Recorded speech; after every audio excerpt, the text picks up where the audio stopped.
Мы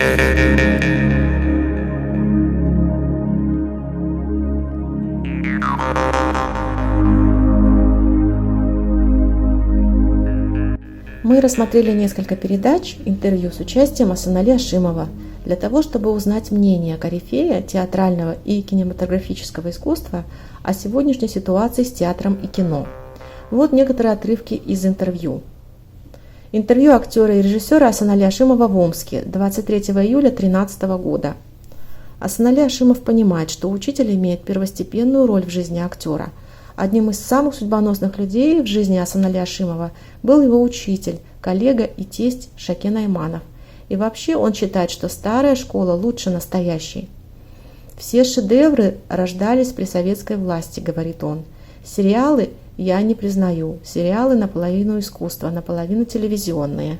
Телевизор вообще не люблю. Сейчас не видна работа художника, работа оператора, которые днями занимаются светом. Ставят декорации». В этом интервью ведущий также хотел узнать, почему рождались шедевры в советские времена. Ответ Асанали Ашимова был таков.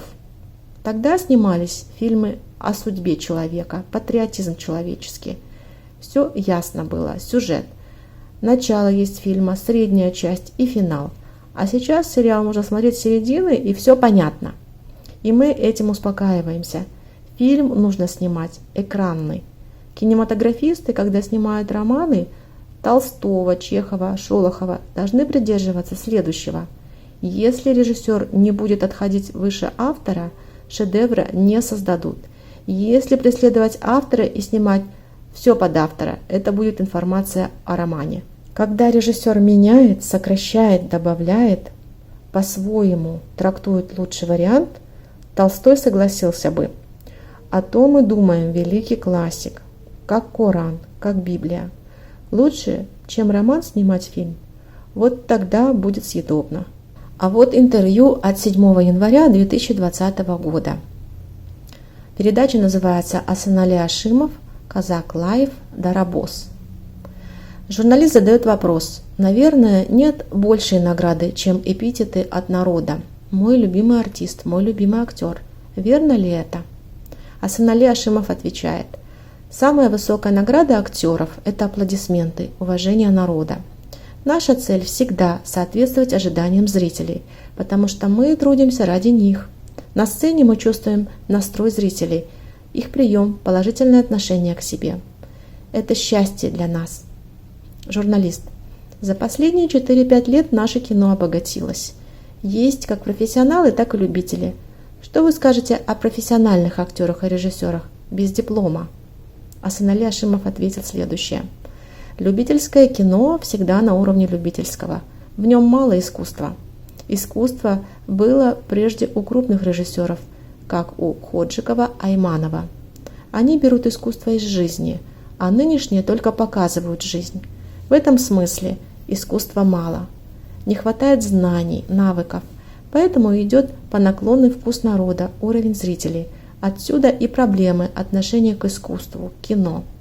Профессиональное кино снимают раз в год, а то и реже, поэтому я их не воспринимаю.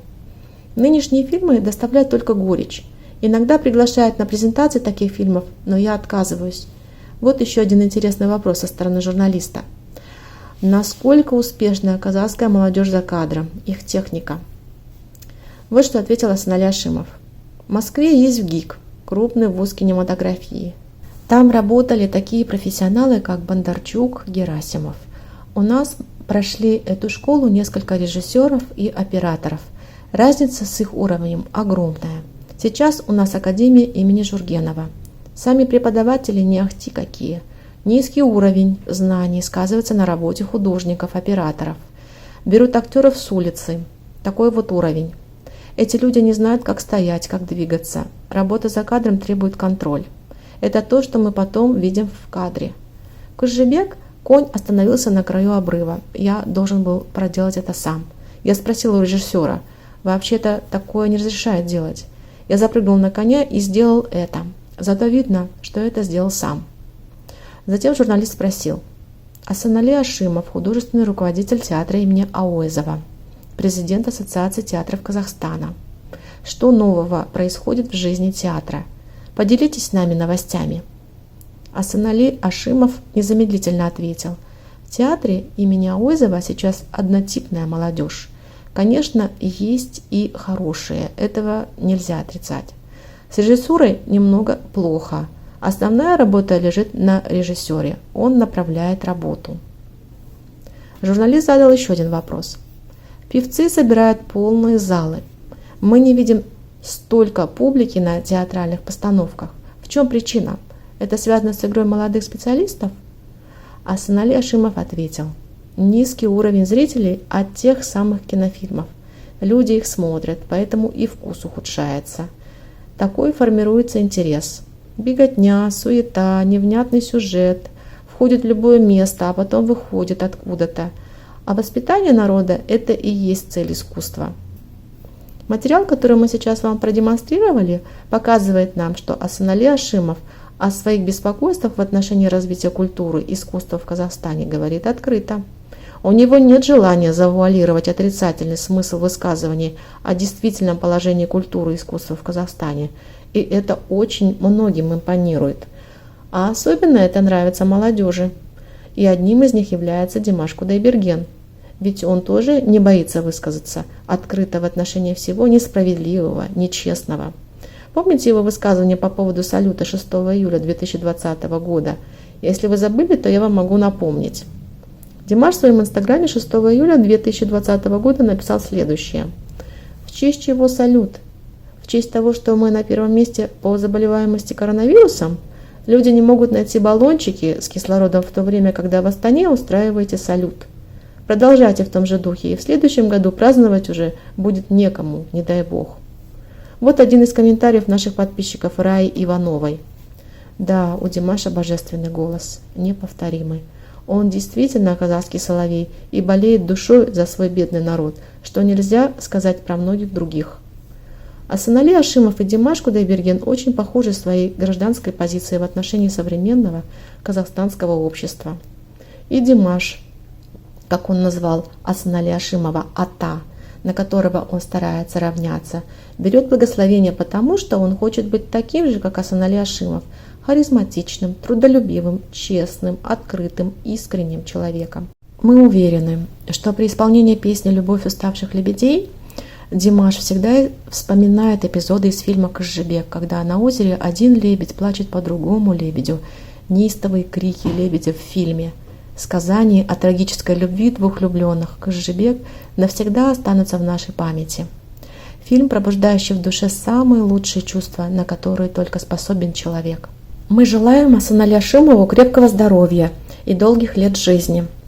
Когда-то в театре имени Ауэзова одна из ведущих актрис после выхода фильмов с первыми достижениями Асанали Ашимова поспорила с кем-то и свои сомнения высказала вслух о том, будут ли еще успехи впереди. На что позже Асанали Ашимов, шутя, напомнил ей этот разговор. Известная актриса ответила ему: «Я сделала это для того, чтобы ты подхлестнул свою лошадь и скакал дальше». Мы желаем нашему любимому актеру, чтобы он, как в композиции Даулеткерей, и дальше мчался на своем всепобеждающем тулпаре под названием «Жизнь», радовал нас новыми блистательными актерскими ролями. В завершении нашего видео от всех подписчиков канала «Мы в Сан-Франциско» хотелось бы пожелать Асанали Ашимову сыграть заветную желанную роль Абая Кунанбаева, а Димашу спеть его прекрасные песни, тем самым осуществить свои давние сокровенные мечты, прикоснувшись к богатейшему творческому наследию великого мыслителя и философа Абая Кунанбаева. Дорогие друзья, мы даже не догадывались, что после видео об Эсаме Мучо мы получим множество откликов от горячих поклонников Димаша из разных стран. Одна из поклонниц Димаша, Бетти Эбби, написала: «Я мечтаю услышать, как Димаш поет на испанском. Я знаю, что когда он это предложит, он сможет говорить по-испански так же или лучше, чем когда он говорит по-английски. Его песни на испанском языке будут приветствоваться с еще большим пылом. Пожалуйста, практикуйте испанский язык, Димаш. Мы ждем, что мы скорее насладимся вашими чудесными интерпретациями еще больше. Из Аргентины с любовью. Вот такая реакция телезрителей была на наше видео «Бесаме мучо» и на то, что Димаш просто всполыхнул всю испаноязычную часть фанатов Димаша своей интерпретацией романтической песни на все времена «Бесаме мучо». Сегодня мы разучим с вами песню «Махаббат Бер Маган», что в переводе «Дай мне любовь, судьба». Слова, эмоции, чувства, передаваемые всеми оттенками завораживающего голоса, складываются в образ чистого душой юноши, тоскующего о такой же чистой любви. Эта песня впервые прозвучала в исполнении Димаша в 2017 году. Она сразу же приобрела поклонников по всему свету. Композиция написана молодым талантливым композитором Айгуль Бажановой.